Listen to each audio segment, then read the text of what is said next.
किया गया, राजा बशारत ने ही मुझसे अंडर सस्पेंशन काम करवाया, बच्चों का खाना पीना बंद किया गया, कोई ऐसा हरबा नहीं था, कोई ऐसा थ्रेट नहीं था जो मुझे नहीं दिया गया था कि मैं खामोश हो जाती। फिर मुझे 25 नवंबर 2019 को उस वक्त के chief of army staff general Qamar Javed Bajwa साहब को लेटर लिखना पड़ा, chief justice supreme court of Pakistan को लेटर लिखना पड़ा कि ये बच्चियां रियासत की जिम्मेदारी हैं। कई माह से मैं जंग लड़ रही थी उनको बचाने के लिए, लेकिन मैं भी एक औरत थी, मैं मजीद नहीं बचा सकती थी कि आए इन बच्चों की हिफाजत करें। जिसके फौरी बाद 3 दिन के अंदर अंदर काशाना का गेट तोड़ा गया, जिसकी सीसीटीवी फुटेज भी मौजूद है। फिर एक हाई क्रिएट हुई, मीडिया पर सारा मामला आया और मुझे और मेरे शोहर को अरेस्ट किया गया, थाने ले जाकर मुझे मारा पीटा गया। फिर कोट लखपत जेल में मुझे इसके बाद ही जून 2021 में झूठे मुकदमों में भी गिरफ्तार करवाया गया।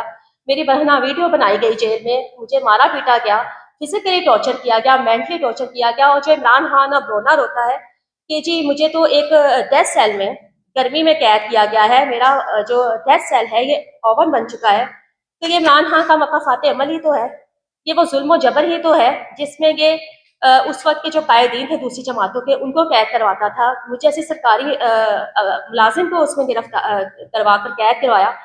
24-24 घंटे मुझे डेथ सेल में भूखा प्यासा रखा जाता था। शदीद गर्मी में जून 2021 में मेरे डेथ सेल का पंखा बंद कर दिया जाता था, पानी बंद कर दिया जाता था। ये कोई और इमरान खान ना तोशाखाना केस में गिरफ्तार है, ना साइफर केस में, ना किसी और केस में। ये सिर्फ वो जुल्म जबर है जो इमरान खान ने उन यतीमों पर ढाया, उन औरतों पर ढाया जो सरकारी सरपरस्ती में रहती थी। नारा लगाया गया था रियासत मदीना का, और उस रियासत मदीना में डार्क वेबसाइट के कारोबार को परवान चढ़ाया गया, यतीमों को, लवारसों को इस्तेमाल किया गया, उनको कत्ल किया गया, काले जादू में उनको कुर्बान किया गया। तो कशाना जिस स्कैंडल इन 5 सालों में आज तक अल्लाह ताला का शुक्र है अल्हम्दुलिल्लाह आज तक जिंदा है, और ये अपने मुंतकी इंजाम को भी पहुंचेगा।